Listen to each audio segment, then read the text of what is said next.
अस्सलामुअलैकुम वरहमतुल्लाहि वबरकातुहू। Saudi Aramco certified work permit receiver course में खुश आमदीद। दोस्तों, आज हम जिस टॉपिक पर बात करेंगे वो है एक्सीवेशन एंड शोरिंग। एक्सीवेशन क्या होती है?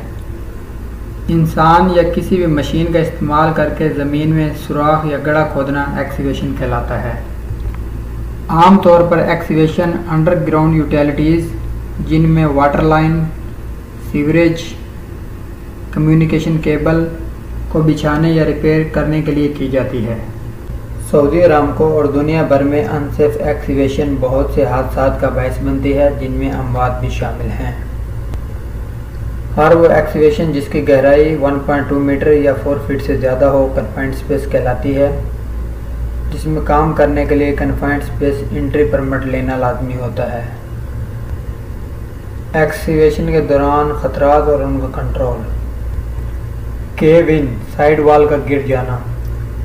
साइड वाल को प्रॉपर सपोर्ट नहीं मिलती, इर्द गिर्द की मिट्टी की प्रेशर की वजह से साइड वाल गिर जाती है, जिसकी वजह से इंजरी या मिट्टी के वज़न से मौत भी वाक़या हो सकती है। कन्फाइंड स्पेस होने की वजह से इसमें ऑक्सीजन की कमी हो सकती है। टॉक्सिक गैसेस या फ्लेमेबल गैसेस भी मौजूद हो सकती हैं। अंडरग्राउंड केबल्स या पाइप का कट जाना या डैमेज हो जाना, फ्लडिंग वगैरह शामिल हैं। कुछ गैसेस ऐसी भी हैं जो हवा से भारी होने की वजह से एक्सीवेशन पिट में मौजूद होती हैं, जिनमें H2S शामिल है। एक्सीवेशन करते हुए हमें एहतियात से काम लेना चाहिए कि हम कहाँ और क्या एक्सीवेट कर रहे हैं।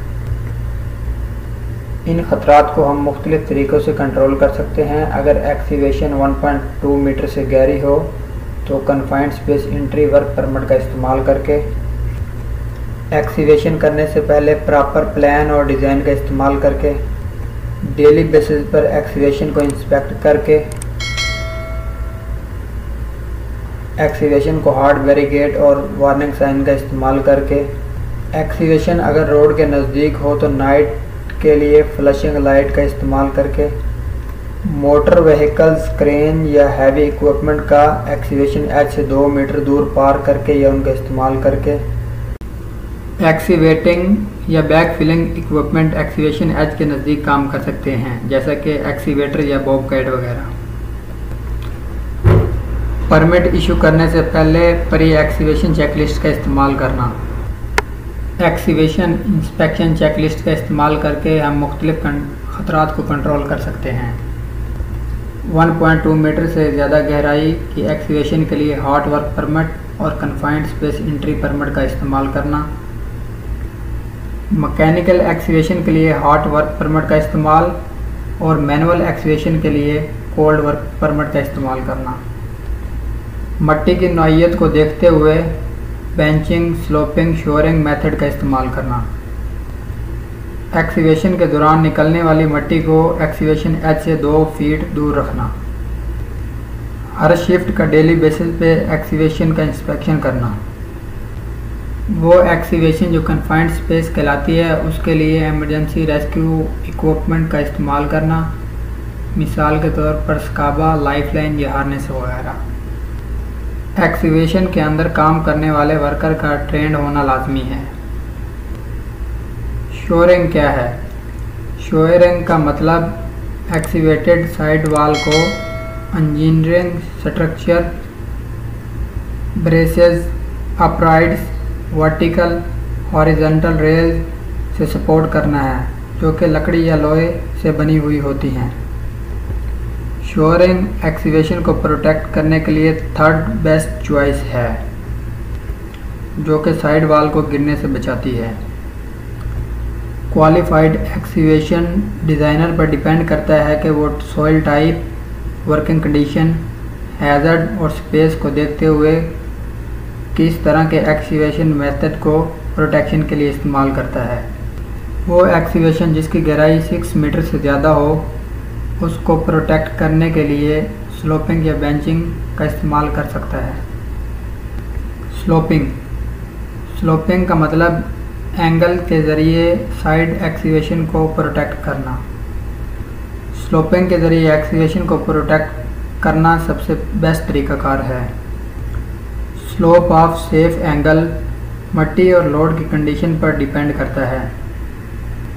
सऊदी अरामको में मैक्सिमम सेफ एंगल 34 डिग्री है, जो कि टाइप सी सॉइल पर इस्तेमाल होता है।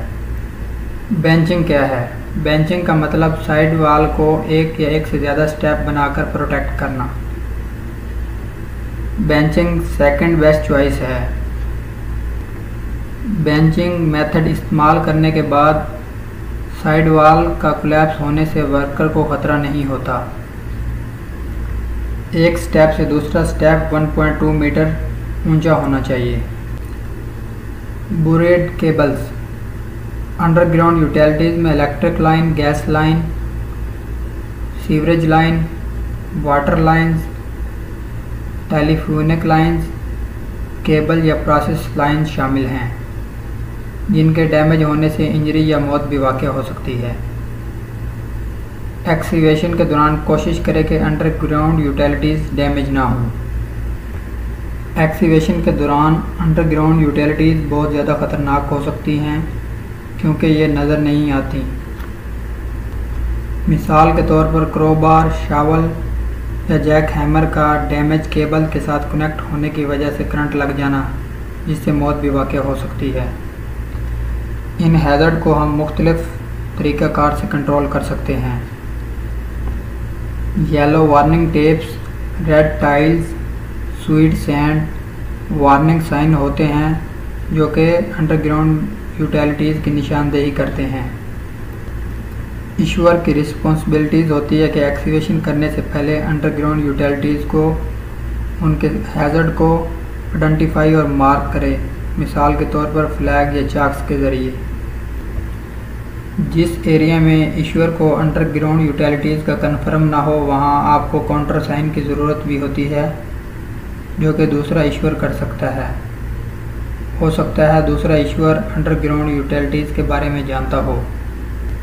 एक्सकैवेशन करने से पहले ड्राइंग और प्लान का इस्तेमाल करना, केबल लोकेटिंग डिवाइसेस का इस्तेमाल करना, कोशिश करें इलेक्ट्रिकल केबल के नज़दीक हैंड डिगिंग करें, जो कि एक सेफ प्रैक्टिस है। मैकेनिकल एक्सकैवेशन अंडरग्राउंड यूटिलिटीज़ से 10 मीटर दूर खुदाई करने के लिए इस्तेमाल करें।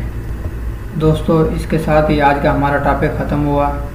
चलते हैं एक्सरसाइज की तरफ। जैसा कि आपको पता है, हर टॉपिक के एंड पे एक एक्सरसाइज है जिसमें क्वेश्चन और आंसर दिए गए हैं, जिनको पढ़कर आप बआसानी थर्ड पार्टी सर्टिफिकेट और Saudi Aramco work permit receiver बन सकते हैं।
दोस्तों वीडियो को देखने के बाद अगर आप कोई भी क्वेश्चन पूछना चाहते हैं तो कमेंट करें।